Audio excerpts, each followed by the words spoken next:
Hey everyone, my name is Sean Arnold and welcome to a video guide for Wraith. This is going to be my deck build for Wraith called my Multishot Wraith build.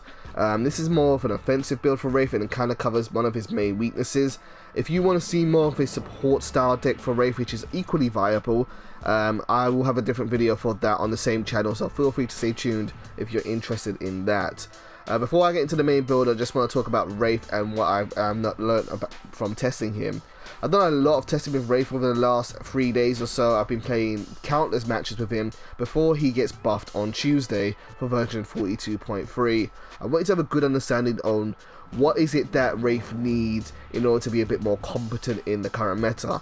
Now when you play Wraith, he actually feels quite balanced and he has quite a very good kit. But one of his biggest weaknesses is his ability to farm.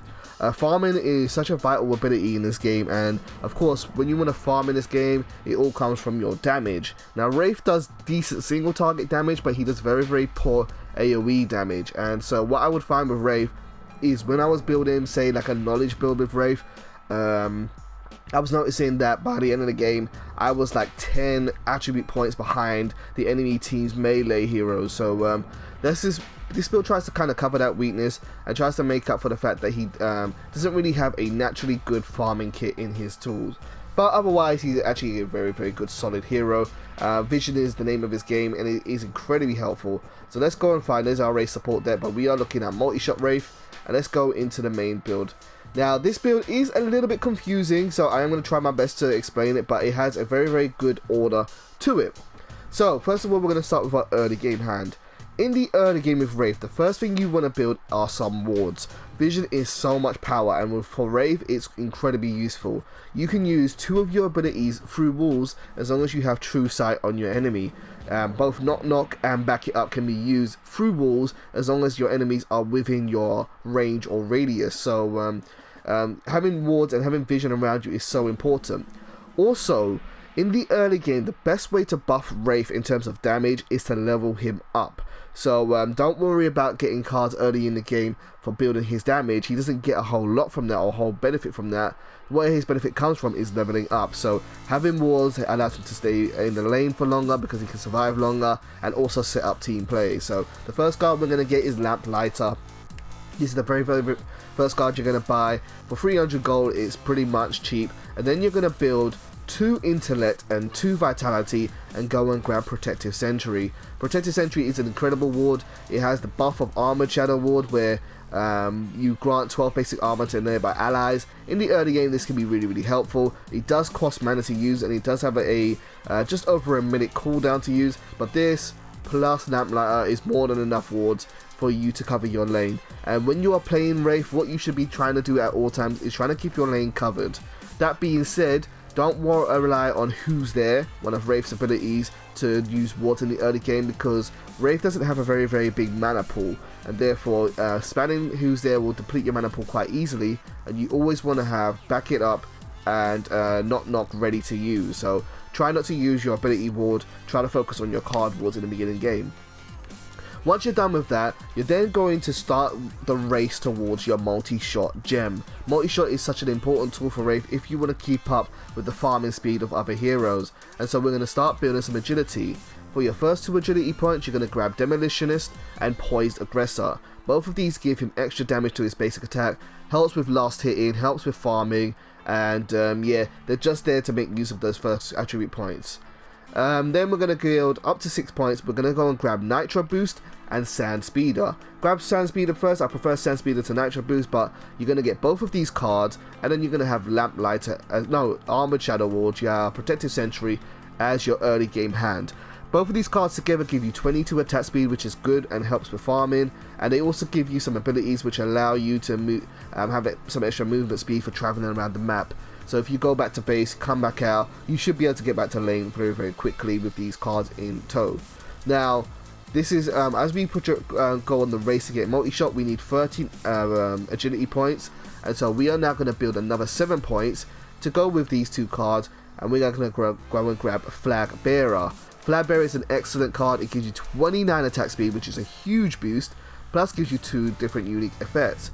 Minion Leader Aura, which buffs your nearby minions, gives them extra health and gives them extra move speed, and that helps with pushing lanes. And then Minions Buff Me gives you 25 basic damage when near an ally minion, and because you're still in that kind of early laning pushing phase, you should be able to have this up pretty much all the time. 25 extra damage is incredibly good, and this plus Nitro Boost and Sand Speeder is a huge boost to your attack speed. So the 22 plus 29, I think that's 30, 22 plus 39 is 51 attack speed.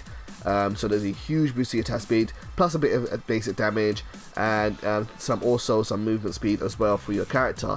And this is what you're going to hold on to, because at this point you now have multi-shot with Wraith, and you're able to start farming a lot faster. You're going to be able to just keep on spamming your bullets, just keep on shooting, protecting your lanes, pushing your towers, and creating opportunities.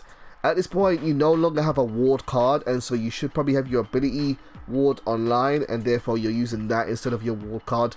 But you want to kind of try to rely on these 3 cards until you get to 21 agility. 21 is the maximum agility you really need for this build. Of course you can build more than that later on.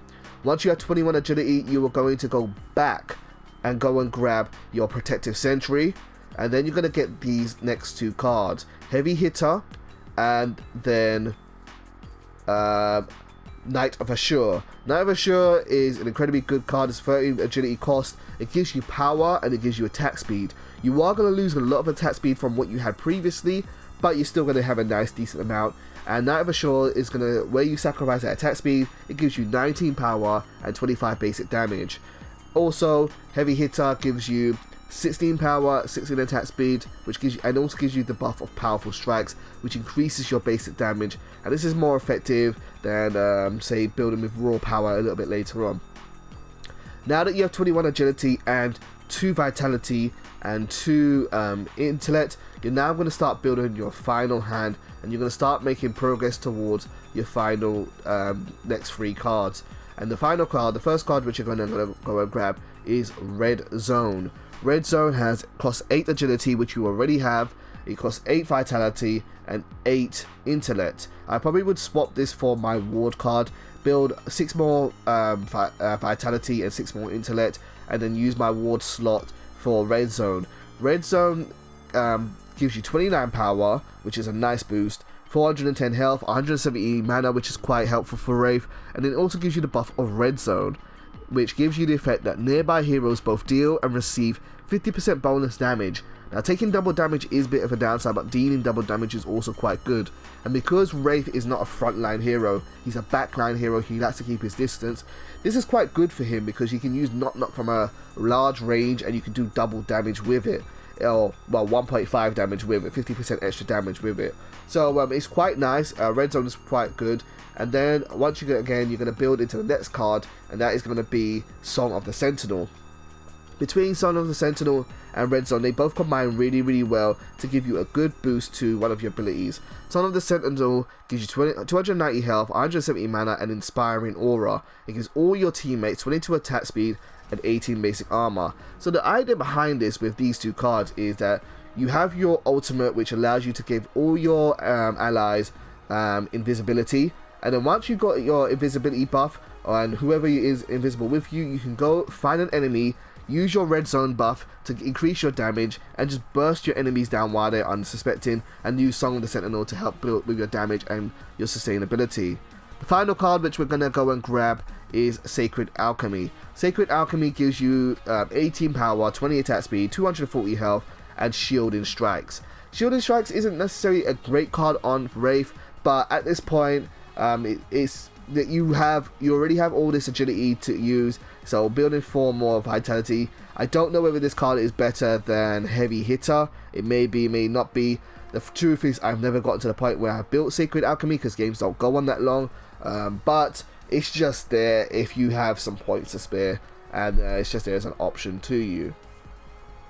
Looking at gems, we have 4 agility gems. Again, this goes up to 21. We have our Improved Killing Blows and Wealthy. Both of these two help you get extra gold so you can farm faster. And then of course you've got Multishot. Multishot, vital card on Wraith, really important to do because it gives you 2 additional projectiles, dealing 80% of your basic damage. Finally, we have Piercing Basic. Basic attacks ignore 30% of the basic armor. I'm not sure what the best gem for this slot is. I'm not sure if Empowered Rounds is better, so you can go for that if you want. It's just filler really. And then we got 2 gems, 1 for Vitality, 1 for Intellect for the early game. We got Auto Mana Potion. We have Quick Exit for a little bit of a travel speed. You can, instead of this, go for Healing Towers if you want. But I find Quick Exit to be better in the late game, where Healing Towers not necessarily, because you're roaming a lot more. And that's the build, guys. Hopefully you've enjoyed this video. Hopefully this helps you. Wraith is a very good hero to play right now. You can play him pretty much anywhere in the map except the jungle. And because people aren't using vision so well, playing Wraith makes you feel really powerful, because you're just having so much vision on the map, and it really hurts heroes like Kalari and Countess, because they can't just run up and gank you if you're warding effectively. Thank you for tuning into this video. Like I said earlier, if you want to see more of a support style build for Wraith, tune into the channel and subscribe, because I will have a build for that up soon. Thank you for tuning in, and take care.